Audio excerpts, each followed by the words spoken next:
1 minute. It's not as big as I'd like it, but that's okay. Shavua Tov! I don't like this. Hold up.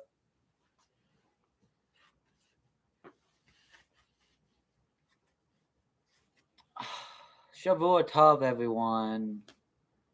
It is currently 10:55 at night on August 1st. Now, the Jews don't really go by the solar calendar, so it's still Menachem Av. And today's Hum Yom Yom, I like that word, was you should serve other Jews with all your heart, and that's essential. Well, I guess yesterday's Hum Yom Yom, because we don't operate at that level of lunar calendarness. And yeah, it was a very nice Shabbos. I was able to do it all by myself. I'm a big boy now. I had sausages. I ate really good. I hosted somebody. It was really nice. I enjoyed it. And it's Shavua Tov. It's a happy week. It's a new week for the Jews. And during Shabbat today, I told someone, it's a good day to be a Jew. And he smiled. I haven't seen this guy in a while. And he was like, it's always a good time to be a Jew. And it is. It's always a good time to be a Jew. We are able to spread kindness, and we're able to do everything that Hashem wants us to do. And if we can't, we understand that we can't because we're human. And that's just how we're meant to be. That's what's meant to happen. And yeah, very interesting. I wish everybody a Shavua Tov, and I hope that you can understand from my perspective what I'm talking about today, because I don't even know what I'm talking about today. It's just going to come in the brain. And that's how I like to do things. That's some people, they really love to plan everything out, have a whole description of what they want to say, what they want to do, how they want to do it. And some people, they just like to YOLO it. That's a word. Just gotta YOLO it. Just gotta, you know what I mean. This isn't a dance live stream, but you know what I mean. This hat is awesome. That's what I was gonna say. So, a time to love and a time to hate. I'm gonna go with a time to hate. Because I can remember a story. So, there's this Jew. Most stories are about them. Unless it was about a fox last time, so I can't say most stories. There was this Jew, and he wanted to create a nursery for Jewish kids, because there was this town where they had a bunch of Jewish communities already, and Chabad rolled their way into town, and the Chabad guy was like, Shalom Aleichem! I would love to start a Chabad house here, and I would love to create a Jewish community. And all these other guys, they were like, there's already a Jewish community here, Mr. Chassid. We don't want you coming in and intruding our Jewish community. We've already had a divide in our community. We had a split in congregation. So basically, one side wanted to go one way and the other wanted to go the other way. And bringing you into the house would be a disturbance for our community. And the Chabad guy, he was really smart. He heard like all these people, and he knew that this has happened before, and he's like, okay, well, how about I help you with something else, because I don't want to cause trouble, and I don't want to be a steamroller and steamroll your community down with my powerful Chabadnikness. And they were all laughing. They were like, wow, this seems like an okay guy. I thought Chabad was really harsh, and they kind of wanted only people to go to them. And this Chabad guy came in, and he was like, no, I don't. I, I want to help the Jewish community. And if I start a shul here, I will hurt the Jewish community. So he talked with them. He was like, okay, I understand. And eventually he came to the conclusion that he wants to start a Jewish nursery. So he tells the community, hey, I think that it would be best. He goes to the original congregation. He's like, hey, I think it would be best if I start a learning institution, because there's not too much of a learning institution here. So yeah. And he's like, and the guy was like, okay, perfect. We would love a learning institution, because the other place, they have a learning institution, but we don't really like going over there. And basically, he goes to the next congregation and he's like, hey, so I talked to this congregation before. I want to start a learning institution here. And they heard, and they were like, well, we already have a learning institution. So what if you do something else? And he's like, dang, I thought this would work out. So he goes back to them. He goes back and forth over and over again. And he eventually finds a conclusion. He's like, what if I start a nursery school? So the small Jewish kids, they're able to learn and be able to go into big Jewish school. And everyone agreed. It was perfect. So they delegate, the Hasid delegates these people to raise money. And they go around and they're like, hey, can you please help donate for this nursery? Blah, blah, blah. And they go, not blah, blah, blah, but they go around and they're really witty about it. They're like jumping around. They're trying to donate at the Publix next door, all this other stuff. And essentially, they find this door, this Jewish individual, and both congregations, they don't like this guy. They say they really hate this guy. And essentially, when this guy goes in, let me think. So he goes up to the guy, he knocks the door, and he says, hey, we're really needing your support right now. We're trying to open a Jewish nursery school. And the guy looks at him and he's like, I thought you really hated me. And the Hasid recently told them before, because they told him that they really hated this guy, was like, you can never really hate someone. You can only hate someone. If you really hate someone enough to, you won't ask them to do a mitzvah, that's a defiance to God. God does not want you doing, God doesn't want you fundraising, period. If you hate someone so much to the point where you're not even going to ask them to do a mitzvah. And that's the story I have. So, never refrain from asking a Jew to do a mitzvah because you hate the guy. Because he's still a Jew, and you should treat him like a Jew.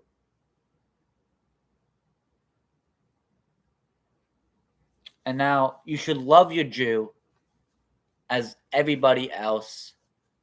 And you should love Hashem more than you love your Jews, more than you love your family, more than you love anything else on this world, because he is with you and he provides for you and he cares for you and he gives you this understanding in life.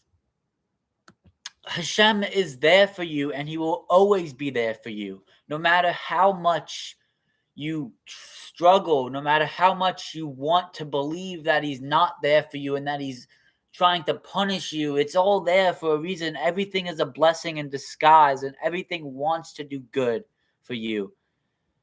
Everything that is from Hashem, at least. And everything is from Hashem. So you should really keep this in mind when you go out through your day. And you should really understand that there's much more to life than a blessing. There's much more to life than a movie. There's much more to life than a World Cup. That's a good place to go. Let's talk about the World Cup. So, there was this kid, this Bachur, this Jewish yeshiva student. He was also a chassid. Sorry for uncovering. I like acting.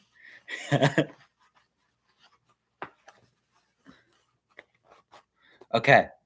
So this Bachur, he was like, Rabbi, I love this school. I've come to every single class. I never missed a class. But you might not see me. And the rabbi was like, okay. I might not see you. That's fine. Just come back every once in a while. He didn't ask. He understood that some people have to do things. And he let him go. He was like, okay, I understand. Maybe come to davening. Maybe come to Shabbat. Maybe do this. Maybe do that. Blah, blah, blah. He's moving around. Just like, come on. Like, you're my student. I love you, in a sense. And he goes. He walks away. And they walk away. They part ways. 2 weeks he doesn't show up. And the rabbi's like, oh my, oy vey. Why has he not come to my class? He was my best student. Oy vey. So he goes to his house and he knocks on his door. And he doesn't answer. He knocks on his door again. And he answers. And he's like, hello, my most cherished student. What are you doing? And he looks and he sees this TV, this huge 50-inch TV. And there's just a bunch of people screaming and chanting. And he's like, well, the yeshiva student, he's like, I'm watching the World Cup. And he's like, what is the World Cup? Like, what? You missed davening for a World Cup? And he's like, yeah, I've been doing this for 2 or 3 weeks now. This is what I like. And he's like, what is this game? And he says, well, basically, you're outside and you have this ball and it has like stripes on it. And you kick the ball around. You kick it around and you have to get into this goal. And there's this goalie who's trying to like block it away. And he's like, okay, so why don't we go outside and we'll kick a ball around into a goal so you can get outside and you can be with your rabbi. And he's like, no, that's not what I said. I want to watch somebody do this. These are professionals. They're very good at this soccer game. And he's like, okay, soccer. And he really sits with this student.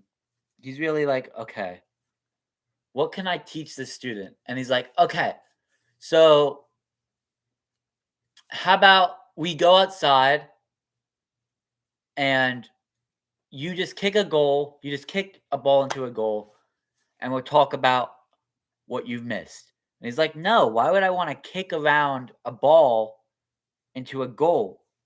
Like, look. This guy he just shot into a goal and the goalie blocked him. That's the point that makes it hard, that there's a goalie in the way. And he's like, aha! So when there's no goalie in the way, it's not so fun. But when there is a goalie in the way, the game is fun. And therefore, life, if you compare it to life, when there's nothing in the way, you don't want to go to shul. Or when there's nothing in the way, you want to go to shul. You're perfectly fine. You want to learn. You want to daven with us. But when there's a goalie in the way, no, you don't want to daven with us. You want to watch the World Cup. And therefore, come back to class with us. That's the story. And that applies to real life.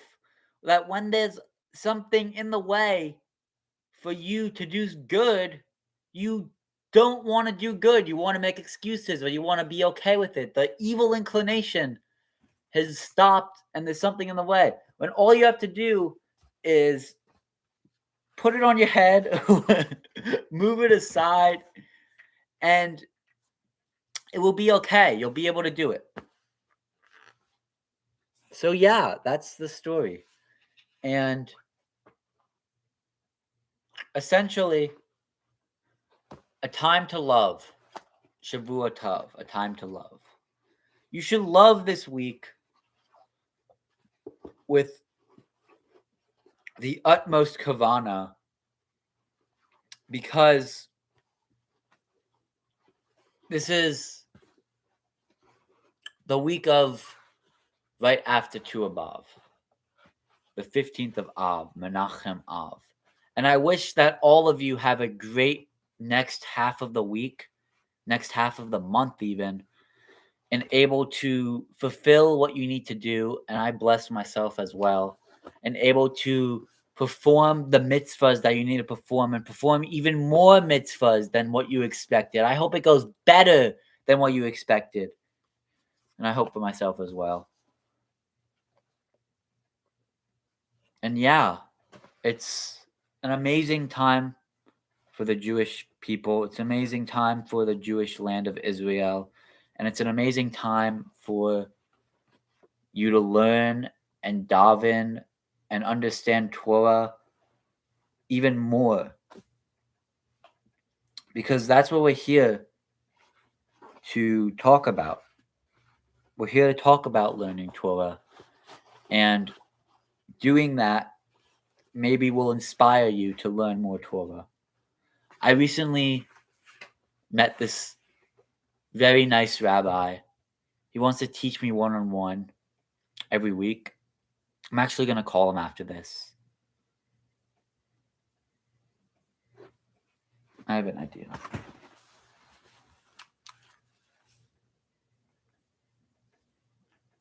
I'm going to call him on the phone.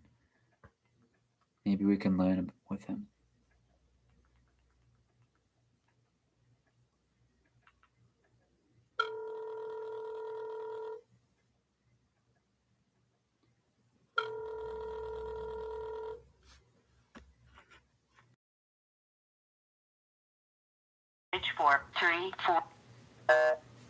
He didn't answer.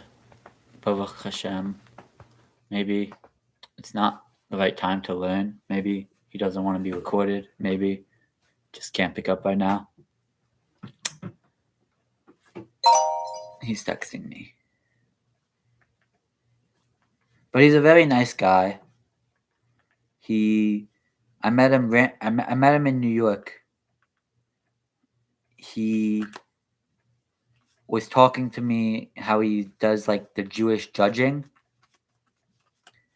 And he was telling me about, I'll tell you the story. It will be a short version and it won't be as good as him. Maybe it will. It depends the prospect of mind that you're in. So essentially, this dad wanted to help this kid go to school, walk to school by himself. So he went to a candy store that was on the way, and he told the guy, let my son get candy every time he stops by in order to encourage him to get to school. And essentially time goes on, he gets candy, He does exactly what his dad told him. And they go to school, they dive in together. And at the end of the time, this kid gets 20 candies a day. His teeth, oh my gosh, they're so bad. Like, you can't even imagine how much candy this kid is eating because he's getting it for free. And he totally took advantage of the guy. Totally just took as much candy as he can. And he's a little kid. He doesn't understand how much money is worth. But the candy guy doesn't care. He's thinking with greed. And he's just giving this kid candy. And by the end of the 6 months, because it was a 6 month period, the guy comes in with a big bill, the candy shop guy, and he presents it to the dad, and his hat flies off of his head. He's like, "Oy vey! How is this? Like, oh my gosh, this is a lot of candy. I thought that he'd get one candy a day. This is like 20 candies a day. Oy vey!" And essentially, I want a new hat. Essentially, what happens is they go to the base den and they figure out they go to the base den because the dad says, "I am not paying you for any of this candy. Why would you let my son have this much candy? Oh my, oy vey!" And essentially, at the base den, the guy questions the dad and he says the same thing. "Oy vey! You let my son have so much candy. He had to go to the dentist. I made this condition, but how could you? Like, this is not common sense. This is crazy." And the candy shop guy is like, "Well, I gave him candy when he asked for candy. How am I at fault? I didn't want to tell the kid no. And the dad said, you can have whatever candy you want. So I gave him the candy, like asked." And the Baston judge, he was like, "Okay, so if your kid went into your store and asked for 20 candies a day, or when you're home and you come home, do you give your kid 20 candies a day?" He's like, "No, of course not. That's not good for my kid. Why would I give my kid 20 candies a day? That's horrible for his health." And he's like, "Okay, well, let me ask you another question. If you figured that this was not okay for your kid and you see this dad every day, why didn't you ask the dad if it's okay that this kid is getting 20 candies a day from you?" And he's like, "Well, for your information, I'm not really connected with the dad on a non-business sense. And when it's Shabbos, you're not allowed to talk business. And yeah, I see him when I eat in the Shabbos meal, but you're not supposed to talk business. And I didn't want to break Shabbat." And he's like, "Okay." So obviously they take their time with trials. So it wasn't an instant thing. They had to wait 2 weeks. And during these 2 weeks, the judge was already fully convinced that this guy is in the wrong, the candy shop worker. So he thinks about what should happen. And he says, "Okay, so Mr. Father Guy, you said that your son can get a candy. So you told us that it was expected for him to get like one big piece of candy a day. So we're gonna take the bill and look at it, look at the receipts, and charge you for one candy a day. So the rest of the candy, the candy shop owner, that's his expense. That's his stupid tax. Well, the dentist fees, you're gonna have to pay still. And the rest of the candy you don't have to pay as well. And the dad was like, okay. So he gets funds for the dentist fees because strong Jewish community. And the candy guy, he learns a lesson. So the moral of the story is you can do a mitzvah and you can do business. This is not the moral of the story. You can do the mitzvah and you can do the business, but you have to do it in such a way that people understand that you're doing it for good and not doing it for bad. And so that you know you're doing it for good and not doing it for bad. So there's this guy, he wanted to give a bunch of dolls to little kids. And he has this car full of baby dolls. Like flying out the window. That's how many dolls he has. The cops, they fly over to his car and they crash into it. They're like, "Bruh, you're carrying dead bodies in your car. What are you doing?" He's like, "No, officer, please put your gun down. I swear they're not dead bodies. They're a bunch of dolls. I want to give them out to the little kids." And he's like, "Why would you fill your car full of dolls that look like humans?" And he's like, "Well, I wanted to fit more dolls in my car. And that was the way to do it." And he says, "Okay, well, next time, do it properly. And you should do your mitzvahs properly. You should do your mitzvahs in a way where if people don't know what you're doing, they don't think that you're carrying around dead bodies. But you should also know that people should ask you questions before taking action. And I encourage you to ask questions before you take action. I encourage you to ask questions when you might not know the answer to something. And I encourage you to figure out what is the next step to take during this week. Because there's a lot of ways to go about life. There's a lot of things to do in your life. But the only way to know what to do is to read the Torah completely.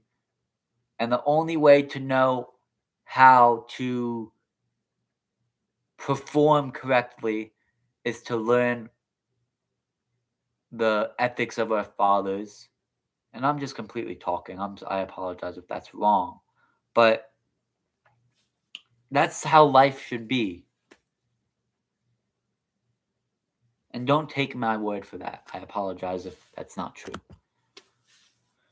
So, in conclusion, you should find your best intention, best kavana, best devotion in this week. And I bless you to be able to find the most spirit in this week in davening and your learning and your studies and your practices.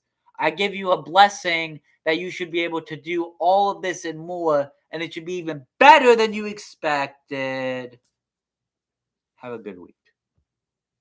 And we're not done. You thought we were done? We're not done. We're gonna watch a Rebbe video.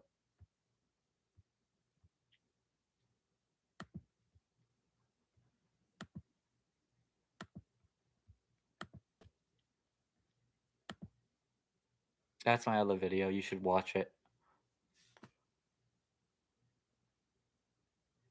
Shameless plug. 27 current subscribers.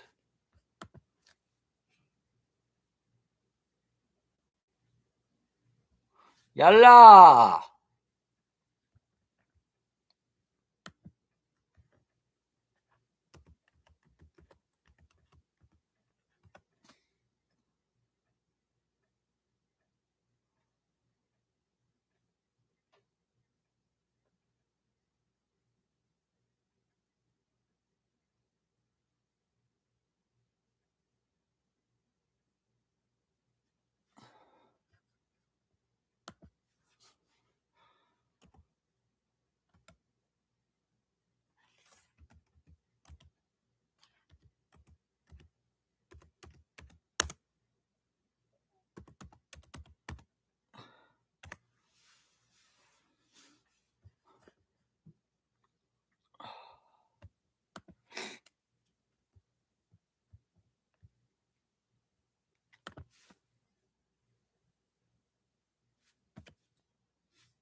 Okay, I guess we're watching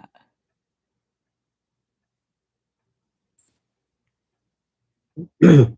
This was in the time of the Rebbe Maharash, the Rebbe Shmuel, which is like a little bit less than 150 years ago. 150 years ago. Rebbe Shmuel, he was the fourth Chabad. He had one of his Hasidim, his followers, didn't have any children. By Jews, and maybe by all normal people, not having children is a very tragic situation. People will do anything to have children, right? Especially religious Jews. Anything to have children. Children are very essential. I mean, it's essential to mankind. With no children, we wouldn't be here. But just a family, you want to have children. The purpose of why do we get married, by the way? There's a commandment in the Torah to get married. Why? From the first commandment given to man, Peru Uravu, be fruitful and multiply. That's the reason for marriage, is to have children. That's the reason. The main reason is to have children, to raise a family, and of course to educate the children properly, etc. Well, there was a chassid that did not have any children, and he and his wife did everything that was possible to do to have children. They prayed, they gave this, they saw doctors, they gave charity, everything, nothing worked. And he would go once a year to the Rebbe, and he would ask for a blessing, and the Rebbe would sort of avoid the subject. He would give him a blessing for livelihood, a blessing for health, a blessing for good news, a blessing for this, but he wouldn't give him a blessing for children. He refused to give him a blessing. Well, this Chassid was, I think, Yud Tet Kislev, one of the big holidays of Chabad, and there were in his home. He made a Hasidic get together. There were 20 Hasidim. They got together. The custom of the Hasidim is that they would get together and they would drink. They would drink vodka. And the vodka vodka can have very negative effects on people, but the Hasidim, it did not have negative effects on them. They could drink, and they become more open and more friendly. And so they were making this Farbrengen, this get together, and they were singing and they were happy, and they ran out of vodka. Maybe one bottle fell on the ground and it broke, whatever it was. Anyway, they ran out of vodka. They didn't have any vodka. So what are you going to do? It was already 2 a.m. All the stores were closed. There was nowhere to get vodka. They didn't want to break up the Farbrengen, but they wanted to make l'chaim. What can you do? They wanted to make what are we going to do? They started. So the wife of this chassid, right? This was the barren wife. She didn't have any children. She heard in the other room that they were talking, where are we going to get vodka? So she came into the room and she said, listen, I will bring you 2 bottles of vodka if you bless me for children. Give me a blessing for children. Now, usually the Hasidim, you would bless somebody like you bless your friend. God bless you. You should have good news, but not seriously really blessing like a Rebbe can bless. A Rebbe blesses someone, the blessings come to fruition, right? A blessing of a Rebbe is like a promise, a blessing. So they can bless, yes, you should have children. She said, no, I want a blessing. Give me a blessing. Well, they were all a little bit drunk, and they really wanted this vodka. So they stood one at a time, straightened themselves up, and each one gave a blessing like a Rebbe. I bless you. The next year, you should have a child. And the year after that, another child. So it be God's will. The next person stood up and said, I bless you with the fruit of the womb. Children will be your inheritance. Next one stood up. Each one gave his own blessing. No one knows to this very day, but she went outside, and 2 minutes later, she came back with 2 bottles of vodka. A few months later, she became pregnant. And she went to the Rebbe. She gave birth, and they took the child to the Rebbe. Now the Chassid, he really understood that this child, he didn't connect one thing to the other, that the Chassidim gave the blessing. The Chassidim give blessings, they give their good wishes, right? Good wishes. They pray. I hope it'll be like that. But to make a certain, he didn't connect this. And what he did connect it to is that when the last time he went into the Rebbe, as he said to the Rebbe, I want children, the Rebbe said, Hashem will help. Hashem, oh, he was happy. So he came back to the Rebbe. He says, "Here's the baby from your blessing." The Rebbe said, "What blessing?" He said, "You said God will help. Of course, God will help. Of course, God will help." He said, I saw that I can't do anything, and not only that," said the Rebbe, "I saw that if I gave you a blessing in heaven, that it wasn't going to be good for you or for your wife. That it would take away from your life, from your health, from whatever it was. It would take away from the other blessings that God has given you, and that it would be a tragedy for everybody." And but the Hasidim, he said, "Tell me what happened." So he told him the story that the Hasidim gave a blessing. So that's it. The Hasidim, they gave the blessing. The Hasidim, they don't know what's going on in the upper worlds. They don't have any ideas what's going on in the upper worlds. God is not going to punish them or to punish you because of their ignorance. They didn't know. But because they blessed in a genuine way, as the blessing of the Hasidim can go higher than the blessing of the Rebbe. Wow. And especially because it was in a Hasidic bring-in. A Hasidic get-together can do things that even the angel Michael, the patron angel of Judaism, cannot do. So we see that sometimes simplicity and genuine love and desperation can bring incredible blessings to the world. Have a good day with Mashiach now, but also be genuine, be loving, and be desperate for Mashiach. We need Mashiach now. That was beautiful. I don't know what to say. Wow. I can't top that. Oh, somebody's talking. Okay. He was beautiful, but not beautiful enough to listen to another right now. I wish you the best. I'm glad that I was able to find that video to share with you guys or girls, or if it's just to me, even better. I'm not trying to do this to become more than just myself.